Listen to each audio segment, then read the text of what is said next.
After the infantry is all done breaking stuff, we go in and clean up. We're like, oh sorry, we knocked over your school, let's build a new school.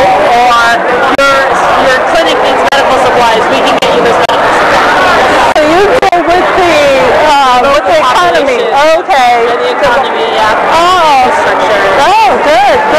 How did that work out for you? It's worked out really well. Were you in any of the conflicts, the major conflicts? I was in Afghanistan and Iraq, and I got a Purple Heart in Iraq. So, yeah. How did you do that?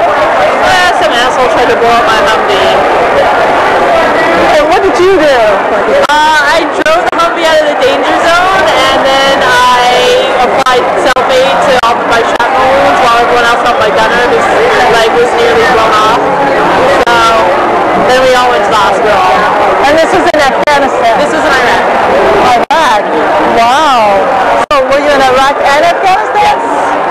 And so you did so well there that they sent you to Iraq. They said, Senator Hunt, you did such an awesome job in Afghanistan cleaning that place up. We need you to take care of Iraq because it's just gone off the rails.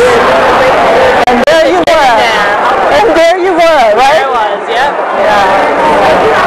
So what do you think about your service? What do you think about having that opportunity to serve in that way? Well, I think it's really served me in my civilian career, and to be able to come back and advocate on behalf of other female veterans who may not have as strong of a voice as I do.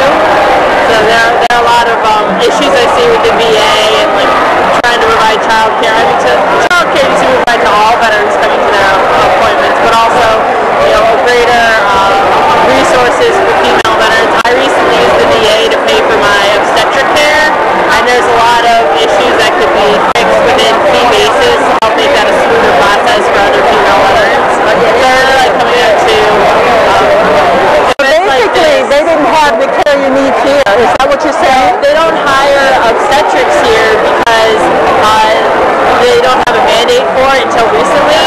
So the VA gives me a voucher to go out and pay an OBGYN, but that doesn't necessarily cover some of the other things that OBGYN might contract out for. So there can be a disconnect in getting all of your bills covered. And going to the hospital the day I gave birth and telling the hospital, well, the VA will cover my care. The hospital had to call the VA, but I went in at like 6 o'clock in the evening, so there was no one here at the VA to say, yes, we'll cover her. So getting those bills paid was quite a challenge, quite an enlightening experience. So how were you received at the hospital trying to have a baby? Well, since it was a civilian hospital, I was just like any other woman. I couldn't have come to that VA hospital to have a baby. Oh, okay. But the VA took care of all your bills and everything like that? It's a 9 months later, and it's still a process. I'm still going back and forth with fee basis on the bureaucratic issues, getting those bills paid. For women that are going to similar situations, what could you share with them to help them? Do your homework and be your own advocate and stay on top of your paperwork, because the VA is overloaded as it is. You have to make sure that your stuff is getting taken care of. So let me just make sure I got this right. OBGYN. Yes. They have GYN. They have the GYN part, but because the VA has been had such a male population over the years, and also the VA legally can't care for dependents, so they can't. There's like that weird policy, and where the rubber meets the road, where that section kind of falls through. But it's great that they do pay for care in other places. There's just the paperwork. That's something we really need to follow up on, and we really need to find out why. But I can kind of understand, because veteran it's not the family, it's just the individual. Yeah, it's the VA playing catch up, which happens, but hopefully in the future they'll devote more resources towards making the fee basis process easier. So how many total years of service do you have now? 10. 10. 20? Yes. Yep. You're in the reserve now, right? So that means you got to do 20 in the reserve.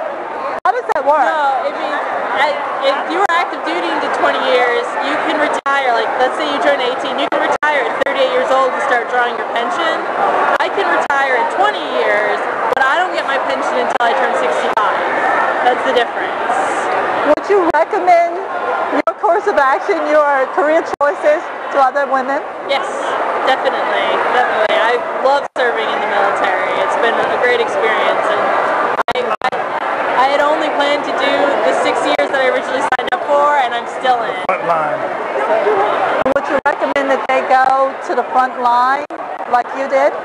Oh, as in lifting the ban on, or the combat combat ban that says that women can't serve in combat arms.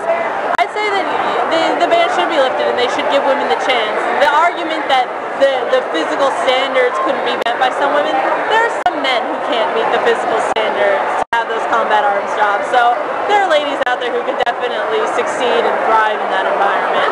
I was on the front lines even though my job wasn't a front lines job. So I think after these two conflicts, the front line is non-existent and it's kind of an arbitrary rule. Right, I think you said it right. There is no front line because there's so many variables and it's a moving, you're ever moving and it's a moving target and everything like that.